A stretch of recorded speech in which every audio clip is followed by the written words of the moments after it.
Here on Flog It, we're always interested in finding out about churches and historic buildings. But today, there's something a little bit different inside this one. Let's face it, it's not unusual to hear music coming from a church. And in the deep south of America, gospel music will be heard coming from almost all of them. But there's another sound closely related to that, and that's the sound of the blues.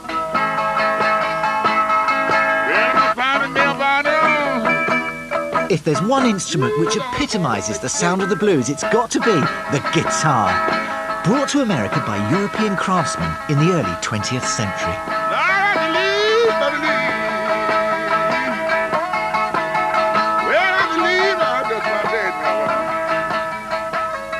Today, some of these guitars are incredibly rare and extremely valuable. Here in North Wales, I've come to meet a chap called Paul Brett, who not only has one of the world's largest collections, but is possibly one of the best 12-string guitarists in the world.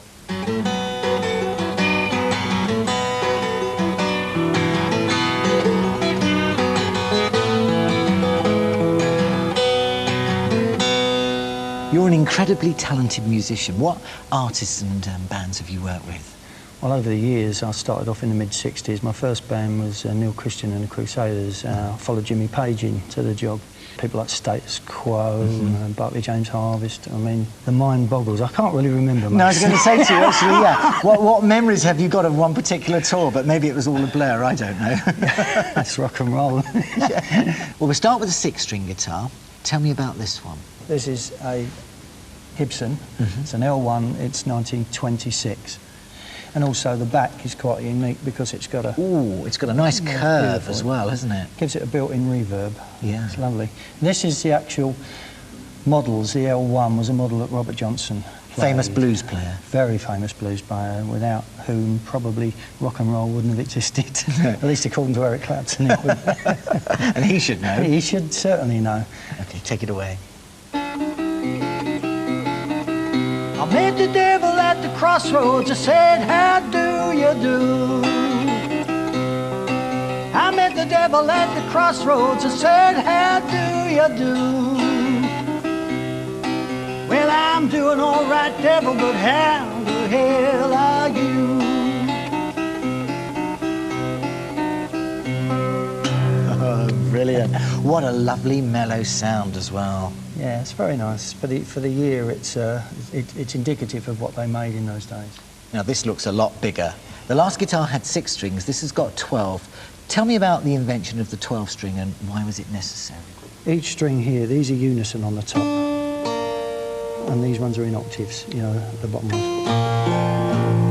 It's very harmonic. It's like an orchestra. Yes, actually, this is a street guitar. You know, it's a big old street guitar. You could have sat on a street corner, busking away with a hat down or whatever. I don't think they put the hat down in them days, but you know, it would have been a street corner job.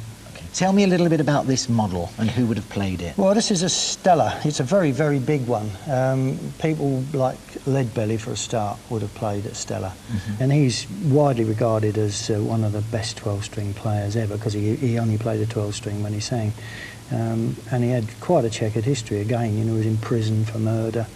And I think the prison governor managed him and got him out. And he had a very, very successful career, you know, went on quite a bit. And where did Stella originally come from? Well, it was a company set up by Oscar Schmidt, who was a German immigrant, actually, who left in the late 1800s and moved across to America to seek a better life. Basically, he started making guitars for the working man. He made them cheap so that the average guy at that time, you know, $2, $2, $3, $4.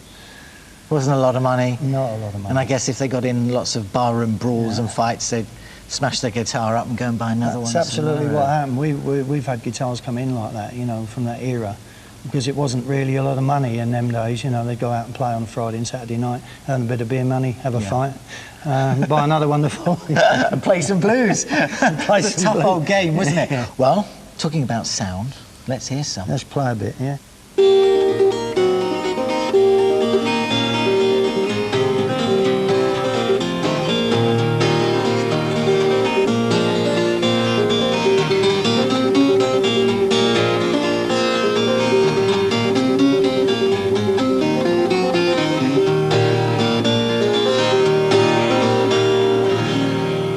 Well, thank you very much. It's been a pleasure listening to you play. Thanks a lot.